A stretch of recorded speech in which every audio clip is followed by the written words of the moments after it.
Welcome to Blind Reads, where we read stories that we have not previously read, or, in some cases, heard of, in an attempt to widen our literary bubble.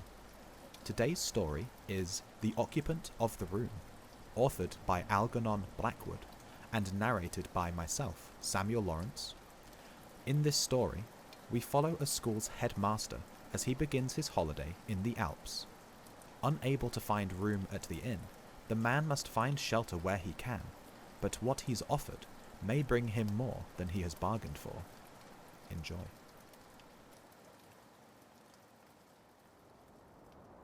He arrived late at night by the yellow diligence, stiff and cramped after the toilsome ascent of 3 slow hours. The village, a single mass of shadow, was already asleep. Only in front of the little hotel was there noise and light and bustle for a moment. The horses, with tired, slouching gait, crossed the road and disappeared into the stable of their own accord, their harness trailing in the dust. And the lumbering diligence stood for the night where they had dragged it, the body of a great, yellow-sided beetle with broken legs. In spite of his physical weariness, the schoolmaster, reveling in the first hours of his tea-guinea holiday, felt exhilarated, for the high alpine valley was marvellously still. Stars twinkled over the torn ridges of the Dent du Midi, where spectral snows gleamed against rocks that looked like solid ink, and the keen air smelt of pine forests, dew-soaked pastures, and freshly sawn wood. He took it all in with a kind of bewildered delight for a few minutes, while the other 3 passengers gave directions about their luggage and went to their rooms. Then he turned and walked over the coarse matting into the glare of the hall, only just able to resist stopping to examine the big mountain map that hung upon the wall by the door. And, with a sudden disagreeable shock, he came down from the ideal to the actual. For at the inn, the only inn, there was no vacant room. Even the available sofas were occupied. How stupid he had been not to write. Yet it had been impossible, he remembered, for he had come to the decision suddenly that morning in Geneva, enticed by the brilliance of the weather after a week of rain.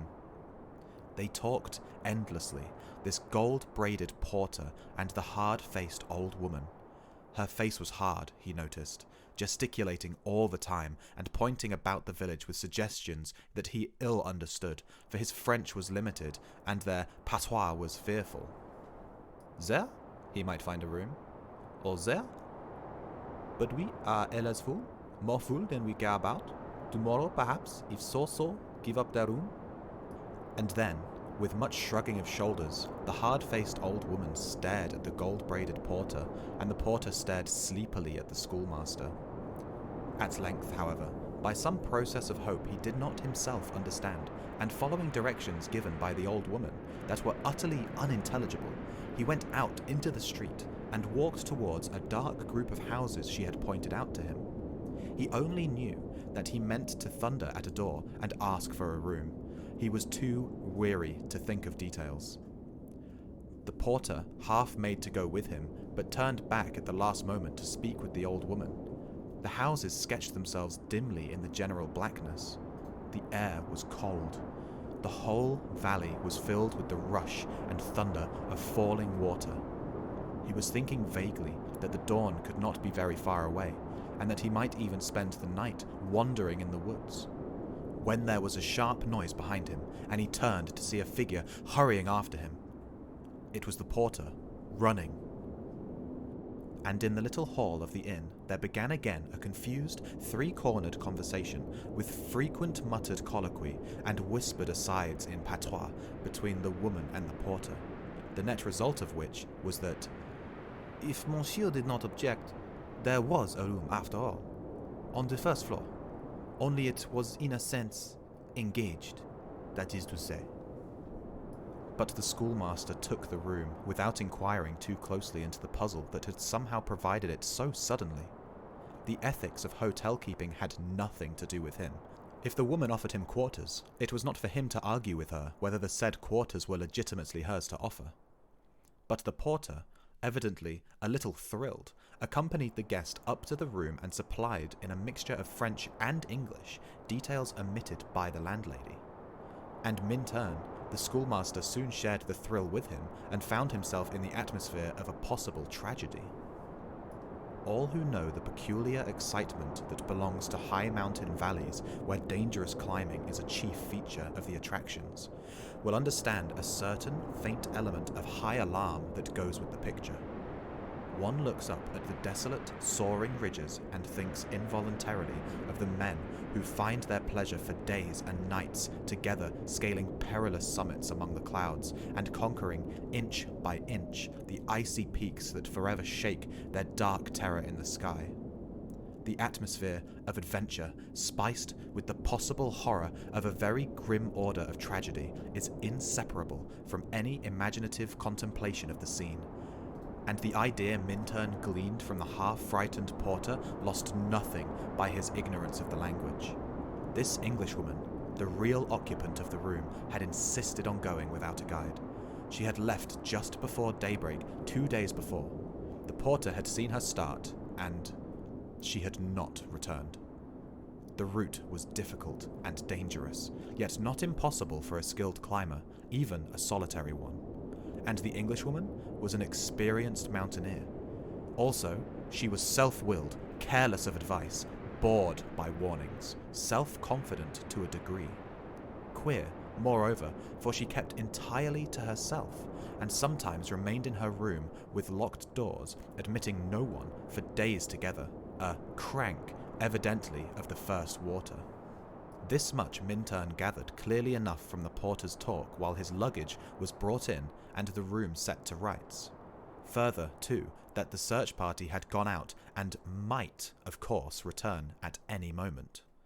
In which case, thus the room was empty, yet still hers. If Monsieur did not object, if the risk he ran of having to turn out suddenly in the night.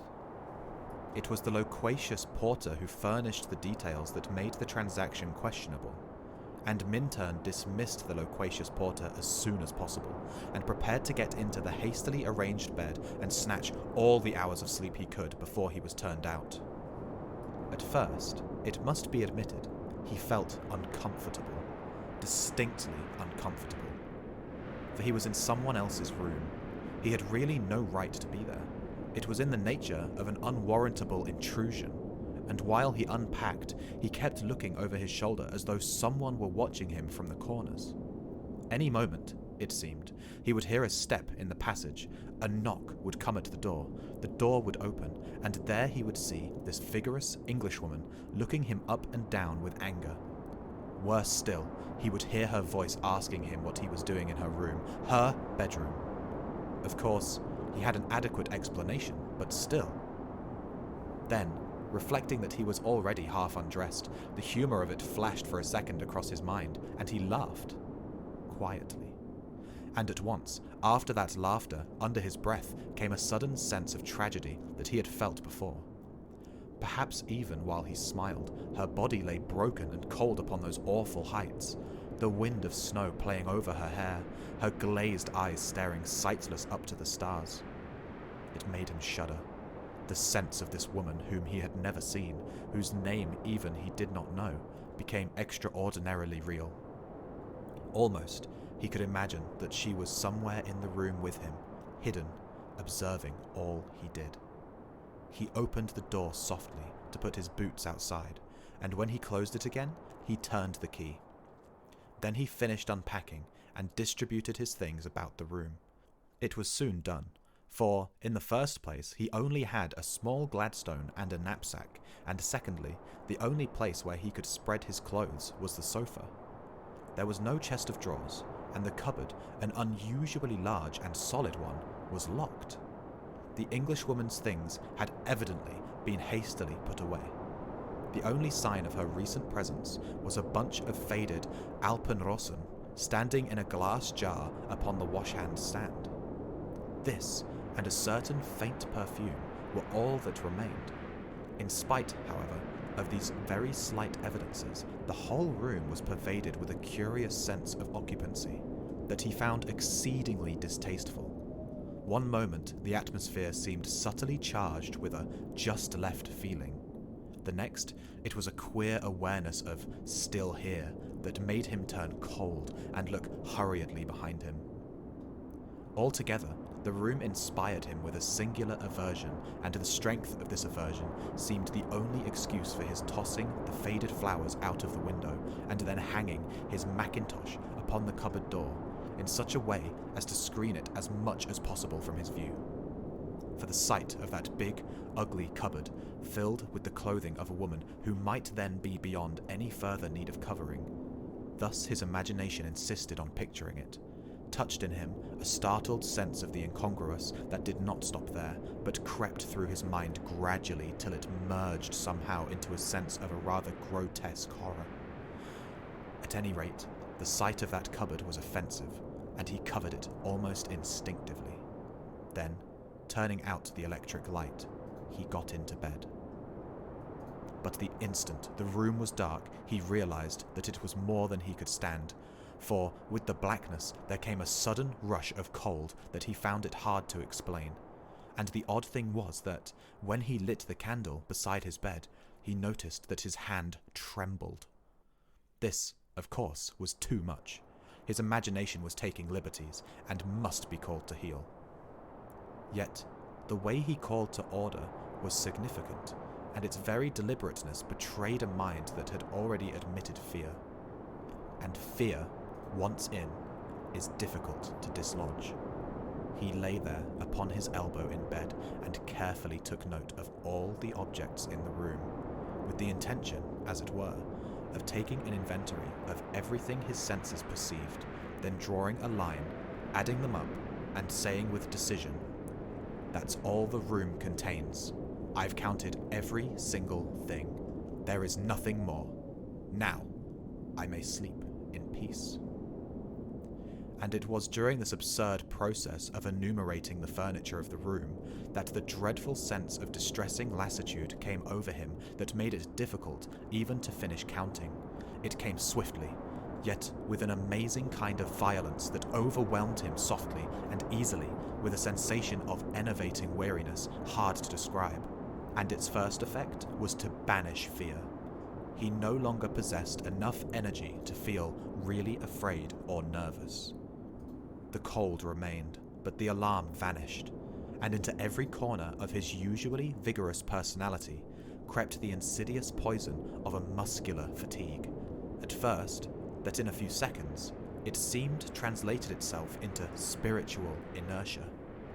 A sudden consciousness of the foolishness, the crass futility of life, of effort, of fighting, of all that makes life worth living shot into every fibre of his being, and left him utterly weak.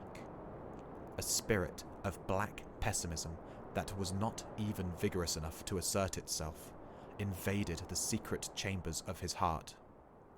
Every picture that presented itself to his mind came dressed in grey shadows, those bored and sweating horses toiling up the ascent to nothing, that hard-faced landlady taking so much trouble to let her desire for gain conquer her sense of morality, for a few francs, that gold-braided porter, so talkative, fussy, energetic, and so anxious to tell all he knew. What was the use of them all?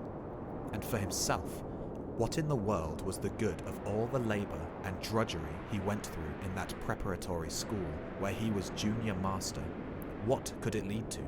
Wherein lay the value of so much uncertain toil, when the ultimate secrets of life were hidden and no one knew the final goal? How foolish was effort, discipline, work? How vain was pleasure? How trivial the noblest life? With a fearful jump that nearly upset the candle, Minturn pulled himself together. Such vicious thoughts were usually so remote from his normal character that the sudden vile invasion produced a swift reaction. Yet, only for a moment. Instantly, again, the black depression descended upon him like a wave.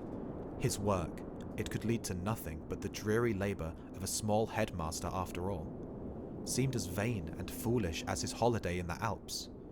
What an idiot he had been, to be sure, to come out with a knapsack merely to work himself into a state of exhaustion, climbing over toilsome mountains that led to nowhere, resulted in nothing. A dreariness of the grave possessed him. Life was a ghastly fraud. Religion, childish humbug. Everything was merely a trap of death, a coloured toy that nature used as a decoy. But decoy for what? For nothing. There was no meaning in anything. The only real thing was death. And the happiest people were those who found it soonest. Then why wait for it to come? He sprang out of bed, thoroughly frightened. This was horrible. Surely mere physical fatigue could not produce a world so black, an outlook so dismal, a cowardice that struck with sudden hopelessness at the very roots of life. For, normally, he was cheerful and strong, full of the tides of healthy living, and this appalling lassitude swept the very basis of his personality into nothingness and the desire for death. It was like the development of a secondary personality. He had read, of course, how certain persons who suffered shocks developed thereafter entirely different characteristics, memory, tastes, and so forth. It had all rather frightened him. Though scientific men vouched for it, it was hardly to be believed. Yet here was a similar thing taking place in his own consciousness. He was, beyond question, experiencing all the mental variation of someone else. It was unmoral. It was awful. It was, well, after all, at the same time, it was uncommonly interesting. And this interest, he began to feel, was the first sign of his returning normal self. For to feel interest is to live, and to love life. He sprang into the middle of the room, then switched on the electric light, and the first thing that struck his eye, the big cupboard. "Hello, there's that beastly cupboard," he exclaimed to himself, involuntarily yet aloud. It held all the clothes, the swinging skirts and coats and summer blouses of the dead woman, for he knew now, somehow or other, that she was dead. At that moment, through the open windows, rushed the sound of falling water, bringing with it a vivid realization of the desolate, snow-swept heights. He saw her, positively saw her, lying where she had fallen, the frost upon her cheeks, the snow dust eddying about her hair and eyes, her broken limbs pushing against the lumps of ice. For a moment, the sense of spiritual lassitude, of the emptiness of life, vanished before this picture of broken effort, of a small human force battling pluckily, yet in vain, against the impersonal and pitiless potencies of inanimate nature, that he found himself again his normal self. Then, instantly, returned again that horrible sense of cold, nothingness, emptiness. And he found himself standing opposite the big cupboard where her clothes were. He wanted to see those clothes, things she had used and worn. Quite close he stood, almost touching it. The second he had touched it, his knuckles struck upon the wood. Why he knocked is hard to say. It was an instinctive movement, probably. Something in his deepest self dictated it, ordered it. He knocked at the door, and the dull sound upon the wood into the stillness of that room brought horror. Why it should have done so, he found it as hard to explain to himself as why he should have felt impelled to knock. The fact remains that when he heard the faint reverberation inside the cupboard, it brought with it so vivid a realization of the woman's presence that he stood there shivering upon the floor with a dreadful sense of anticipation. He almost expected to hear an unanswering knock from within, the rustling of the hanging skirts perhaps, or, worse still, to see the locked door slowly open towards him. And from that moment, he declared that in some way or other he must have partially lost control of himself, or at least his better judgment, for he became possessed by such an overmastering desire to tear open that cupboard door and see the clothes within that he tried every key in the room in the vain effort to unlock it. And then, finally, before he quite realized what he was doing, rang the bell. But having rung the bell for no obvious or intelligent reason at 2 o'clock in the morning, he then stood waiting in the middle of the floor for the servant to come, conscious for the first time that something outside his ordinary self had pushed him towards the act. It was almost like an internal voice that directed him, and thus, when at last steps came down the passage and he faced the cross and sleepy chambermaid, amazed at being summoned at such an hour, he found no difficulty in the matter of what he should say, for the same power that insisted he should open the cupboard door also impelled him to utter words over which he apparently had no control. "It's not you I rang for," he said with decision and impatience. "I want a man. Wake the porter and send him up to me at once. Hurry, I tell you, hurry!" And when the girl had gone, frightened at his earnestness, Minturn realized that the words surprised himself as much as they surprised her. Until they were out of his mouth, he had not known exactly what he was saying, but now he understood that some force foreign to his own personality was using his mind and organs. The black depression that had possessed him a few moments before was also part of it. The powerful mood of this vanished woman had somehow momentarily taken possession of him, communicated possibly by the atmosphere of things in the room still belonging to her. But even now, when the porter, without coat or collar, stood beside him in the room, he did not understand why he insisted, with a positive fury, admitting no denial that the key of the cupboard must be found and the door instantly opened. The scene was a curious one. After some perplexed whispering with the chambermaid at the end of the passage, the porter managed to find and produce the key in question. Neither he nor the girl knew clearly what this excited Englishman was up to, or why he was so passionately intent upon opening the cupboard at 2 o'clock in the morning. They watched him with an air of wondering what was going to happen next, but something of his curious earnestness, even of his late fear, communicated itself to them, and the sound of the key grating in the lock made them both jump. They held their breath as the creaking door swung slowly open. All heard the clatter of that other key as it fell against the wooden floor within. The cupboard had been locked from the inside, but it was the scared housemaid from her position in the corridor who first saw. With a wild scream, she fell crashing against the banisters. The porter made no attempt to save her. The schoolmaster and himself made a simultaneous rush towards the door. Now wide open, they too had seen.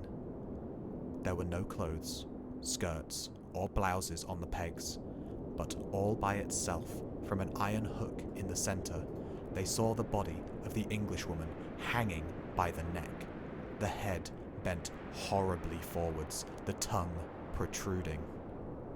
Jarred by the movement of unlocking, the body swung slowly round to face them. Pinned upon the inside of the door was a hotel envelope with the following words penciled in straggling writing: "Tired, unhappy, hopelessly depressed. I cannot face life any longer. All is black. I must put an end to it. I meant to do it in the mountains, but was afraid. I slipped back to my room unobserved. This way is the easiest and best."